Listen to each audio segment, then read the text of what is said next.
जय हिंद मित्रों, वंदे मातरम। आप सभी के बीच इन 7-8 दिनों में हम जो राष्ट्र गौरव कथा लेकर आप सभी से जुड़े हैं, उनमें हम उन सभी को याद करेंगे शायद जिनके नाम हम भूल गए या जिनके नाम हम नहीं ले पाते। उन सभी क्रांतिकारियों, बलिदानियों के श्री चरणों में शब्द पुष्पांजलि अर्पित करेंगे।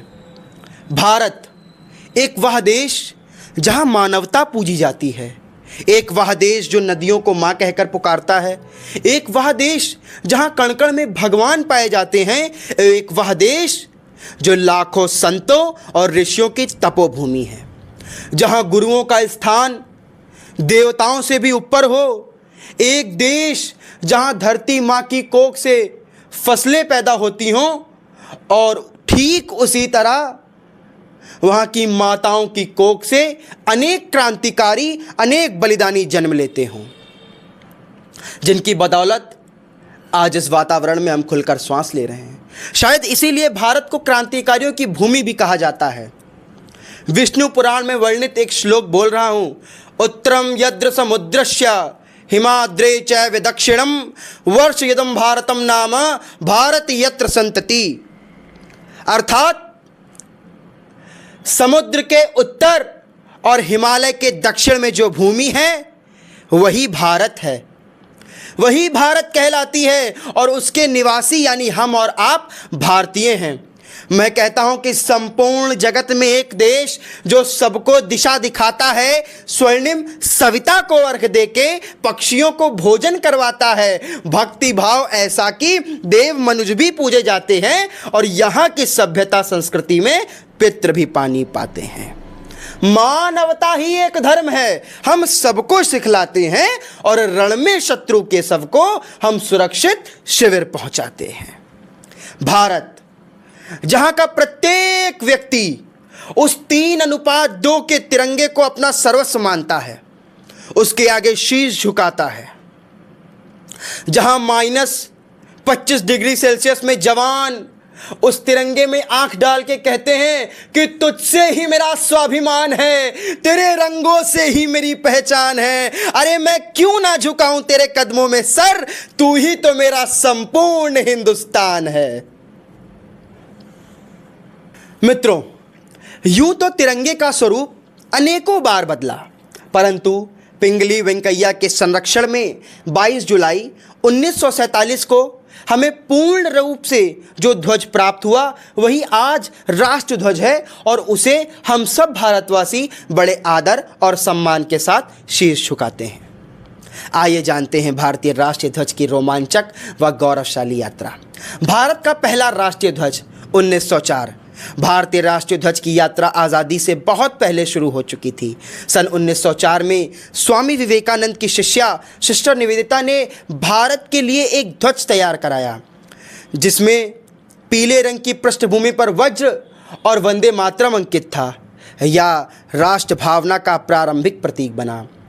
दूसरा ध्वज 1906 7 अगस्त को कोलकाता के पारसी बागान स्क्वायर में पहली बार एक राष्ट्रीय ध्वज फहराया गया। इस ध्वज में 3 क्षितिज पट्टियाँ थीं, ऊपर हरा रंग, बीच में पीला, नीचे नीला। ऊपरी भाग में 8 कमल के फूल, बीच में वंदे मातरम और नीचे सूर्य तथा चंद्रमा बने थे।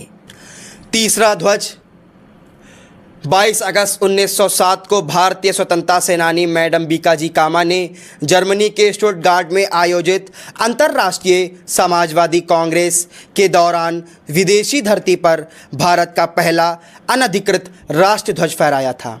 यात्रा में चौथा ध्वज 1917 में एनी बेसेंट और लोकमान्य बाल गंगाधर तिलक ने होम रूल आंदोलन के दौरान नया ध्वज प्रस्तुत किया। इसमें 5 लाल और 4 हरी पट्टियाँ थीं, साथ ही यूनियन जैक, सप्तऋषि के साथ तारे और चंद्रमा भी अंकित थे।